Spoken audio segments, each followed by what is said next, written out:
Steve, what do you think of the effort you got from the bench tonight? Yeah. It was really the key to the game, Anthony. The only stretch of the game where we really got into a groove was that second quarter when we had a really good run with that second unit. So, that's been a group that has really fit together nicely, and they've developed consistency.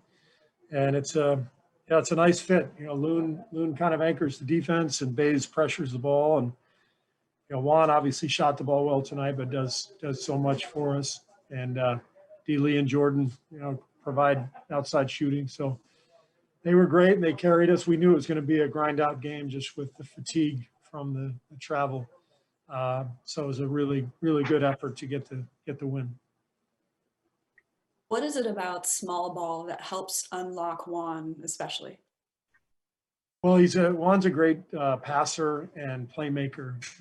So when there's space on the floor and shooters on the perimeter, he just understands how to run into a pick and roll and slip, or fake a DHO like you saw when he had that monster dunk.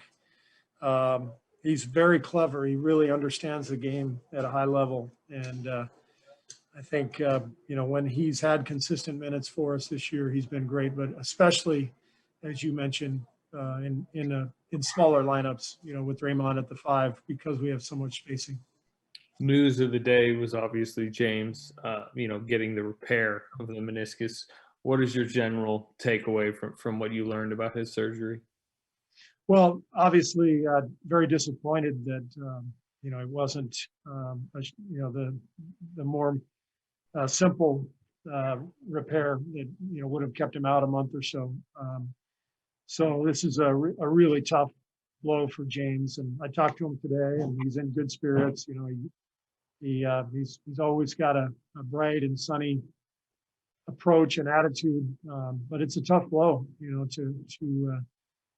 to lose the last month of the season, and then the summer as well, and so we're gonna do everything we can to help him in his rehab. And good thing is he's got, it was a very positive repair. The surgeon felt great about it. Our training staff feels great about it. And long-term, we think he's going to be fine. But it's obviously a tough blow for James. Steve, going into the surgery today, did you have a sense that this is what it would be? Because you mentioned you were hoping maybe it was the shorter repair. Basically, Joe, the prognosis was the surgeon, Neil Elatrash, would go in to determine what he needed to do. And there was a chance that it was going to be just a trim and a 3-4 week deal. But there was also the chance that it would be the more serious repair. So we didn't know until he got out of surgery exactly what was going to happen. What's your kind of wider scope view of his rookie season? What you liked, just your general thoughts on his rookie season? Well, obviously, this has been a very tough season for everybody in terms of, not having summer league and in James's case, training camp, and there's been the COVID protocol. So every team has kind of gone through, similar trials and tribulations. So within that context, James, I think, had a really productive rookie season, for a guy who never played in college to come out and show the promise that he did.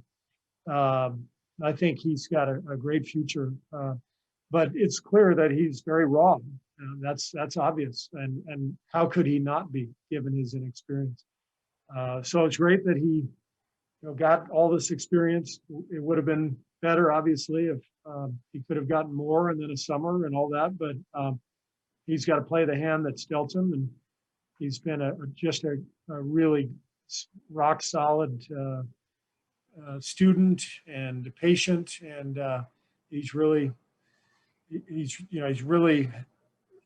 had to deal with an awful lot for this first year, and he's handled it well. This may be way too early for this question, but how do you still try to maximize his summer? I mean, because obviously, he can't play summer league, all that, but he's also not just going to sit in his room all summer. So how do you kind of try to maximize that? Yeah, Theo and I talked about that today. We've got to do our best to get him on the floor and watch film. We can't put him through drills, obviously, but once he's mobile and can move around, we can still get him on the floor and continue to show him what's in front of him defensively and walk through coverages and that sort of thing. So we'll try to be as creative as possible this summer. Steve, knowing it was the more serious of the surgeries, do you guys have any idea yet when it's going to be possible to get him back playing a little bit? No, we don't at this point, Nick. And I think in the statement we put out, we said we would make a statement in September, I think, or have an update in September. So, yeah, at this point, it's just indefinite, and we'll see how he responds. Steve, James Hill with BNC Sports. Good win tonight. The road trip continues, and you want to get a couple more W's. Just talk about what you see when you think about Golden State at Cleveland. Well, it was a very difficult game for both teams, given that we were both on back-to-backs. Late arrival last night. The fatigue showed. We had to grind that game out. So really a great win for us. That's a good young team, a lot of talent. They're improving. JB's doing a great job with them. I thought Isaac Okoro was all over Steph all game, really battled. And we just had to grind it out. So our first 4-game win streak of the year, we're in a very good place now, mentally, spiritually. The guys feel really good about what's happening, which is a great sign.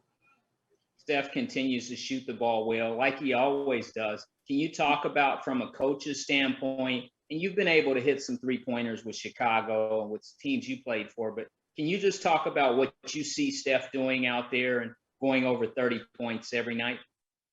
Well, he's been amazing. He just does it night after night, and it's a lifetime of training and mental work, and I think maybe the absence, when he hurt his tailbone, maybe gave him some fresh legs, because since his return, he's just been incredible, even by Steph's standards.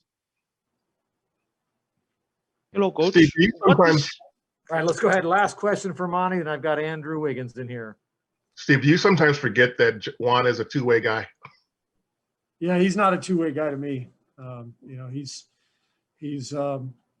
really one of the players on the team who I really trust, and he just understands the game at a deep level. And he may be a rookie or second year, but he's 28. He's been all over the world. He understands the game, and he's a competitor. He was all over the ball in that second quarter defensively, which I thought kind of changed the tone of the game.